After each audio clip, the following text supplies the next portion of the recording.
Just kidding. That's not a check for $15 million. That's just a check. We raised $15 million. It is one of the biggest raises in the history of the cannabis software industry.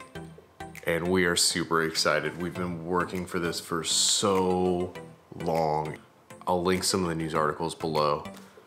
I'm super excited. But I want to talk about how I got here and how you can take every step possible to get to where you want to go. So let's do it.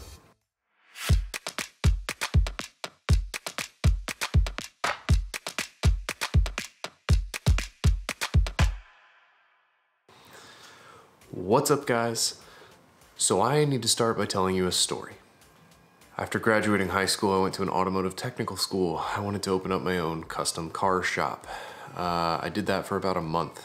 Common theme in my life that you'll hear more of through this story, I don't do things that I don't love doing. I love working on cars, but I love working on my cars. I don't like working on other people's cars. It just wasn't very fun for me. I moved back home. I went to community college for a bit. Transferred to University of South Florida under, I think at the time I was a business finance major. I wanted to be in the stock market. I love investing. I think the stock market is amazingly fun. So I did that. I moved to Oklahoma to go to Oklahoma State for the last 2.5 years of my college career. I of course moved there for a girl who broke up with me a month before. That's neither here nor there. They had a great finance program, so I went there for that.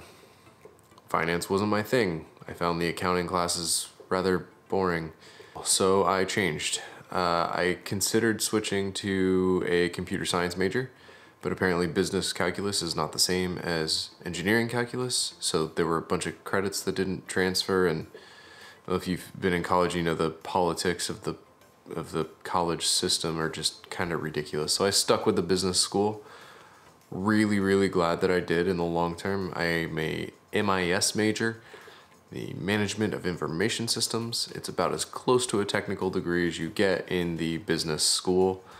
Throughout college, I got interested in coding. I taught myself how to code, how to build websites and apps and things like that. And after graduating, I continued building an app that I'd been building through college.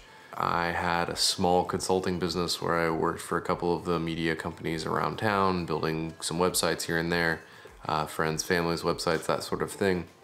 So by the time I got to the end of college, I knew I wanted to code. I wasn't traditionally really where my major would go, but I wanted to code. And if I wanted to code, I knew I needed to go to Silicon Valley. Like that is where that stuff was happening at the time. I wouldn't necessarily recommend moving to Silicon Valley now if you want to code, but again, neither here nor there. So now I needed to figure out how to take myself from Florida, where I was living, to the Silicon Valley area. I needed a job. I applied at the usual suspects, the Twitters, the Facebooks. I didn't hear back from anyone. My major wasn't right. I had no experience. I wouldn't have called me back either. But I didn't give up. I was moving to Silicon Valley no matter what. So what I did is I made a list of every website that I use and applied.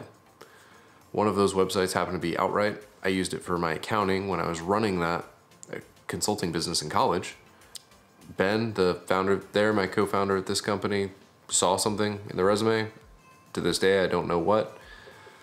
Got through the interview process, and about a month later, I was in Mountain View at a job coding as a junior engineer. And now here I am, 7 or 8 years later, CTO of a company that just raised $15 million that is on their way to being an extremely valuable company. So that's my story. What can you take out of that story? If you have a dream, don't give up. I'm still not giving up. This isn't my end. This is just the beginning. And I'm gonna keep working my ass off and and just keep grinding until you get to where you want to go. And that's what I'm going to keep doing. That's what I hope you keep doing.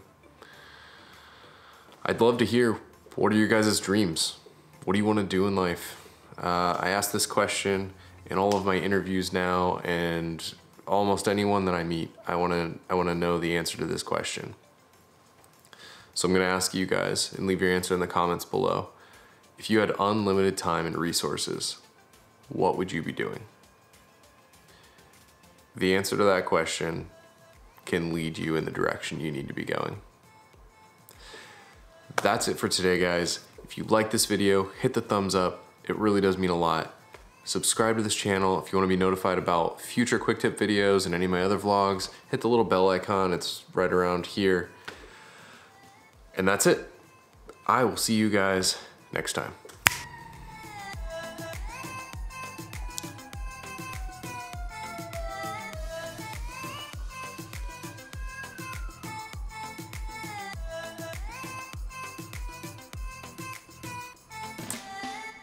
Yeah, there were sirens.